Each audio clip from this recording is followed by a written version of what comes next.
मशीआक में मेरा आप सबको शबद शलोम। यहोवा बाप को बहुत सारी आशीषें और बरकतें दे। और मैं धन्यवाद देता हूँ अपने अदरोही यहोवा का आज के सुंदर अच्छे समय के लिए कि यशवा मशीआक के बड़े फजल बड़े अनुग्रह के द्वारा एक बार फिर से प्रिय अजीजों हम यीशु मसीह के पवित्र हजूरी में हैं।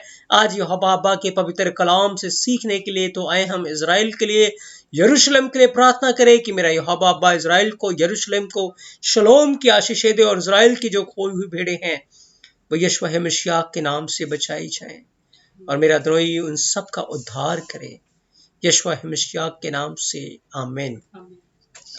तो प्रिय अजीजों हम यीशु मसीह के बड़े अनुग्रह के द्वारा इस बात के ऊपर स्टडी कर रहे हैं मसीह के आने का और जगत के अंत का क्या चिन्ह होगा। और क्योंकि हम अंतिम दिनों में अपना जीवन बिता रहे हैं, अंतिम दिनों के अंदर हम अपने जीवन को जी रहे हैं, तो हमें बहुत जरूरी है कि इन बातों के ऊपर हम ध्यान करें कि अंत के दिनों में जो बातें यीशु मसीह ने अपने चेलों को बताई कि अंत के दिनों में क्या कुछ होने वाला है, उन बातों को सीखने के लिए हम अपने मन को लगाएं, अपना ध्यान केंद्रित करें प्रिय अजीजों। तो आज हम उसके 7वें भाग के अंदर है, 7th पार्ट के अंदर है। और आज जिस बात के ऊपर हम स्टडी करेंगे, सीखेंगे, वो है अकाल के दिनों में जो पुत्र यानी कि यशवा मशीआक की ओर दृष्टि करेगा, देखेगा, वह ज्योति पाएगा। अकाल के दिनों में जब चारों तरफ अकाल होगा, जब लोग खाने को मोहताज होंगे, तरसेंगे, तड़पेंगे, लेकिन उस समय उन दिनों में जो यीशु मसीह की ओर दृष्टि करेगा वो ज्योति पाएंगे, उनके मुंह काले नहीं होंगे, वो शर्मिंदा नहीं होंगे, लेकिन यीशु मसीह उन्हें संभालेगा, उन लोगों को संभालेगा, उन लोगों को बचाएगा प्रिय यीशु।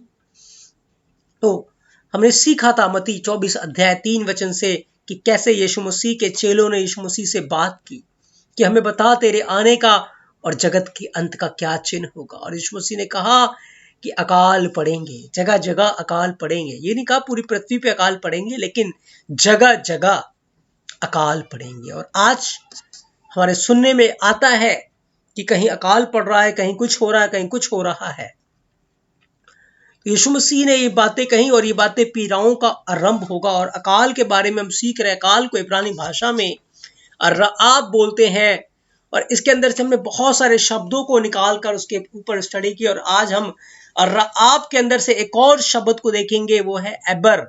जब हम आइन, बेथ और रैश को जोड़ देंगे तो बनेगा एबर। और एबर का अर्थ होता है हिब्रू, इब्रानी। बाइबल को मसीहों को तनाख के अंदर यानी कि पुराने नियम के अंदर जो यहोवा को मानते थे उनको इब्री बोला जाता था, इब्री। और इब्री जो शब्द है वो एबर से आया हुआ है प्रिय अजीजों, एबर से। और एबर के ऊपर बहुत अद्भुत स्टडी है, सीखेंगे कभी हम, टाइम मिला तो हम डिटेल में इस बात के ऊपर स्टडी करेंगे। तो एबर जो है, एबर जो शब्द है, इसके अंदर से अब्री आया है। अब्री का अर्थ होता है एक एलोहिम यहोवा को मानने वाले, एक यहोवा की प्रस्तिश करने वाले। वो किसी गैर मबूदों को नहीं मानते, किसी गैर देवी देवताओं को नहीं मानते, पर एक एलोहिम के ऊपर उनका विश्वास है। और जब हम एबर की डिटेल इसके मीनिंग में जाते हैं, इसके अर्थ में जाते हैं, तो इसका अर्थ एक निकल कर आता है एक अलग राज्य, एक अलग राज्य जो सारे राज्यों से बिल्कुल भिन्न होगा।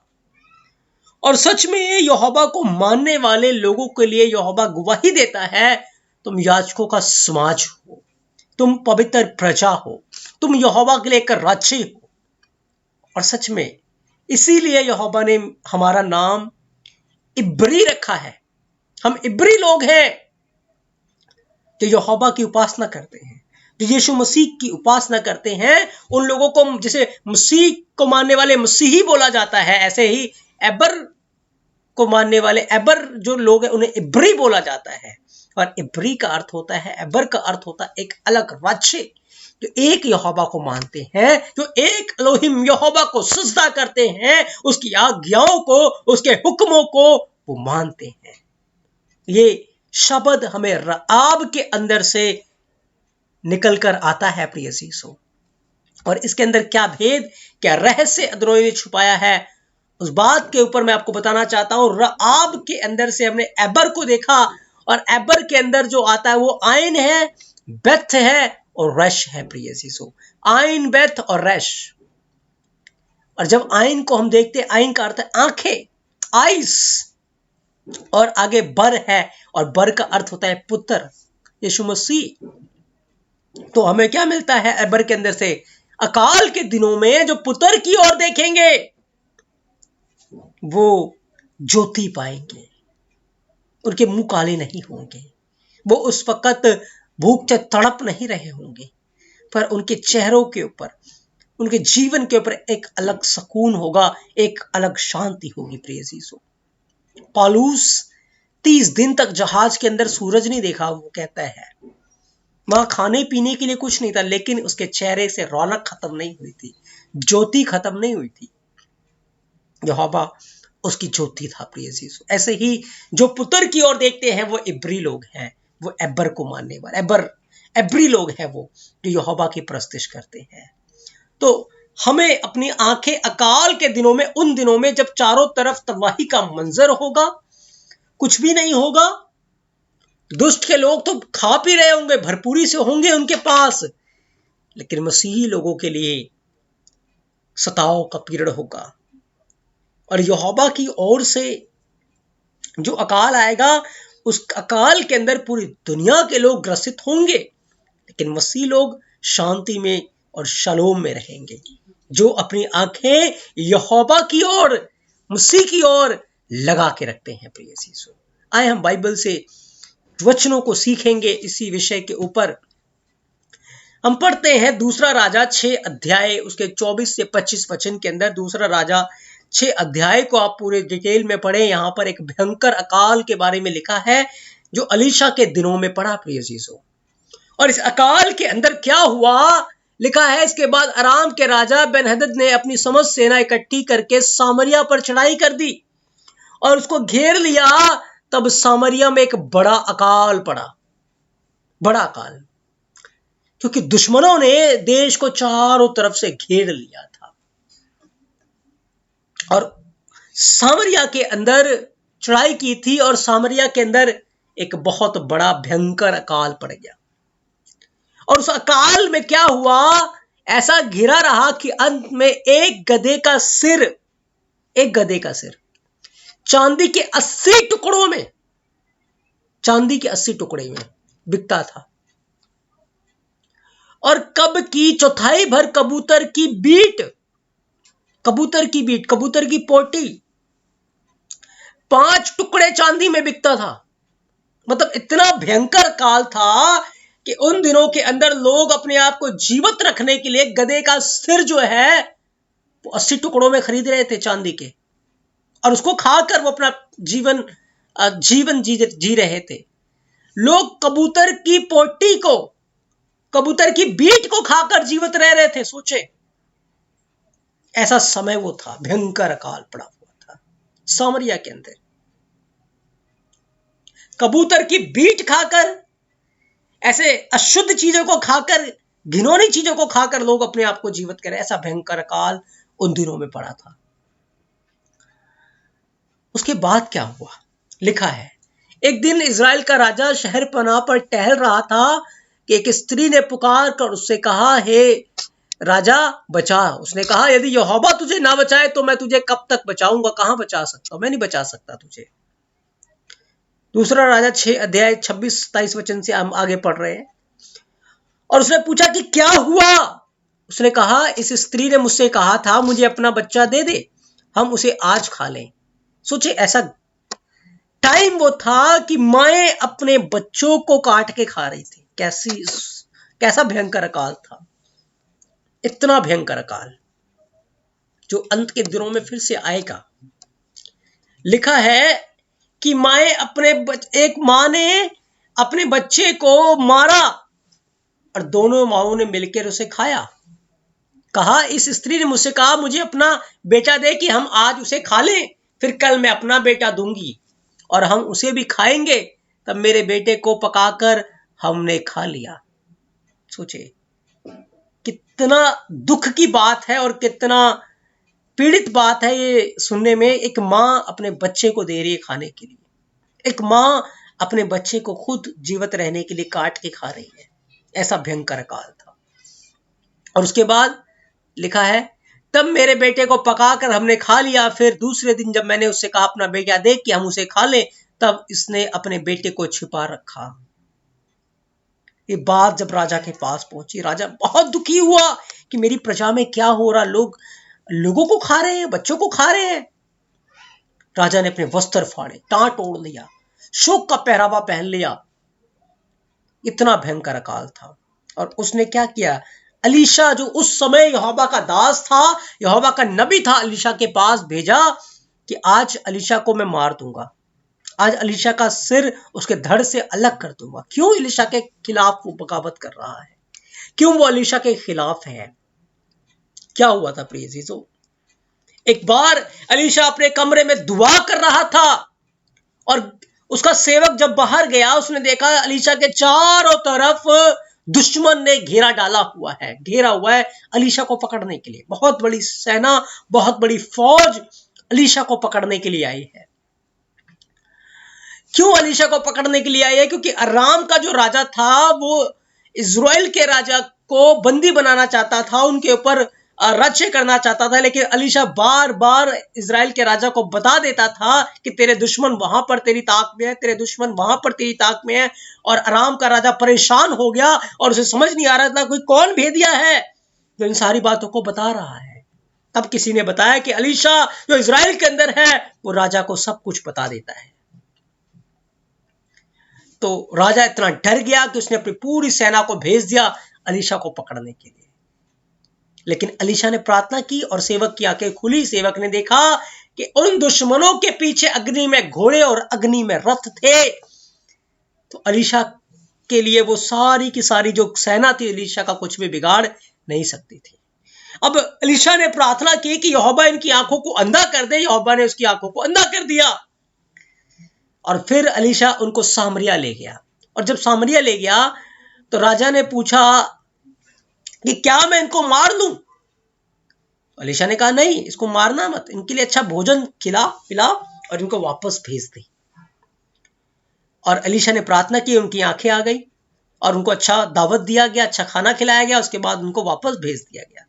कुछ समय तक युद्ध शांत रहा, लेकिन फिर से उसी अराम के राजा ने, अराम के लोगों ने फिर से सामरिया की घेराबंदी कर ली। इसी कारण से राजा जो था वो अलीशा से खफा था, क्योंकि अलीशा तो यहोवा की ओर देख रहा था।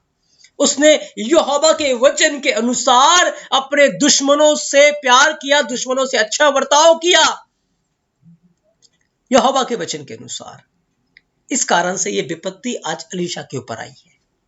पर अलीशा का ध्यान यहोवा के ऊपर है। याद रखें, अंत के दिनों में ऐसा होगा, मसीहों के ऊपर विपत्ति आएगी। आज बहुत सारे मसीह लोग सताए जा रहे हैं, मारे जा रहे हैं, पीटे जा रहे हैं, किसी को जलाया जा रहा है, किसी को मारा जा रहा है। याद रखें, अपनी आंखें मसीह की ओर लगा के रखें। अकाल का सामना वो कर रहे हैं। आत्मिक रीति से लोग उनके जीवन को नष्ट करने के लिए आ रहे हैं, लोग उन्हें तबाह करने के लिए आ रहे हैं, लोग उनकी प्रॉपर्टी को खत्म करने के लिए आ रहे हैं। लेकिन याद रखें, जो यहोवा की ओर ताकेंगे दुश्मन उनका कुछ नहीं बिगाड़ पाएंगे।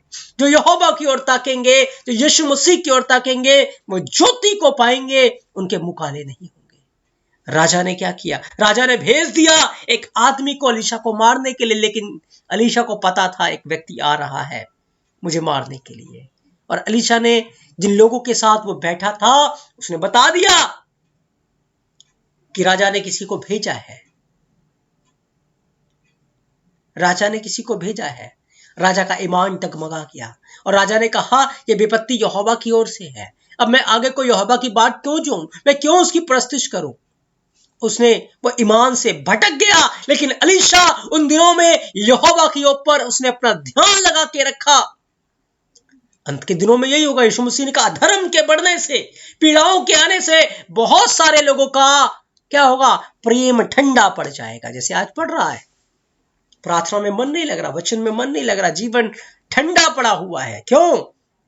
क्योंकि आज जीवन के अंदर गुनाह भरा हुआ है, पाप भरा हुआ है। प्रिय यीशु, तो अलीशा का ध्यान यहोवा के ऊपर है। लेकिन राजा भटक गया, उसकी प्रजा भटक गई उन दिनों में। और बहुत सारे लोग जो ईमान में कमजोर है, वचन के अंदर कमजोर है, अंत के दिनों में क्या होंगे? वो भटक जाएंगे, वो भटक जाएंगे। इसलिए प्रिय अजीजों, आज हम इस बात को सीख रहे हैं, हमें अलीशा की तरह उन कठिन समय में, अकाल के दिनों में अपनी आंखें पुत्र के ऊपर लगा कर रखनी है, पुत्र की ओर देखना है, क्योंकि मेरे और आपका इंतजाम दाएं बाएं से नहीं, पुत्र की ओर से आएगा, यीशु मसीह की ओर से वो इंतजाम आएगा। क्या हुआ? यहोवा ने अलीशा के द्वारा एक बड़ा काम किया, और अलीशा को यहोवा ने एक वचन दिया। अलीशा ने दूसरा राजा 7 अध्याय उसके पहले दूसरे वचन में कहा, तब अलीशा ने कहा, यहोवा का वचन सुनो। यहोवा कहता, कल इसी समय सामरिया के फाटक में 1 सआ भर मैदा 1 शकेल में, और 2 सआ भर जौ भी 1 शकेल में बिकेगा। अभी तक तो अकाल है, चांदी के 80 टुकड़ों में एक गधे का सिर बिक रहा है, और 5 टुकड़ों में कबूतर की पोटी बिक रही है। लोग अपने बच्चों को खा रहे हैं, इंसान को मार के खा रहा है, ऐसा भयंकर समय। लेकिन कल यहोवा का वचन, इतना बड़ा काम यहोवा करने जा रहा है कि कल उनको बहुतायत से सब कुछ मिलने जा रहा है। एक व्यक्ति ने उसमें से कहा, ईमान में कमजोर लोग उस समय कहेंगे कि कुछ नहीं हो सकता, और वो बैकस्लाइड हो जाएंगे। लेकिन याद रखें, जो यहोवा की ओर अपनी आंखें लगा के रखेंगे, यहोवा उन्हें संभाल के रखेगा, उन्हें बचाएगा। क्या हुआ? तब उस सरदार ने, जिसके हाथ पर राजा तकिया किया करता था, यहोवा के भक्त को उत्तर देकर कहा, सुन, चाहे यहोवा आकाश के झरोखे खोले तो भी क्या ऐसी बात हो सकेगी? उसने कहा, अलीशा ने कहा, सुन, तू यह सब अपनी आंखों से तो देखेगा, परंतु उसमें अन्न में से कुछ भी खाने नहीं पाएगा। प्रिय अजीजों, क्या होगा? जो ईमानदार लोग होंगे अंत के दिनों में, वह यहोवा की इस अद्भुत सामर्थ को, मसीह की सामर्थ को देखेंगे। लेकिन अविश्वासी लोग उस सामर्थ को तो देखेंगे, मसीह को बादलों के ऊपर आता हुआ देखेंगे, वो जब सेकंड कमिंग में आएगा वो देखेंगे, लेकिन क्या होगा? उस जलाल में संभागी नहीं होंगे। जैसे ये अविश्वासी सरदार ने देखा तो सही, पर उस अन्न में से खा नहीं पाया, उस महिमा में संभागी नहीं हो पाया। ऐसे ही अविश्वासी लोगों का हाल होगा अंत के दिनों में। तो यहोवा ने ये वचन अलीशा के द्वारा भेज दिया कि कल मैं एक बड़ा काम करने जा रहा हूं, और अकाल के दिनों में क्या होगा? जो ईमानदार लोग होंगे, यहोवा की ओर से एक बड़ा काम उनके लिए होगा, उनका छुटकारा आ जाएगा।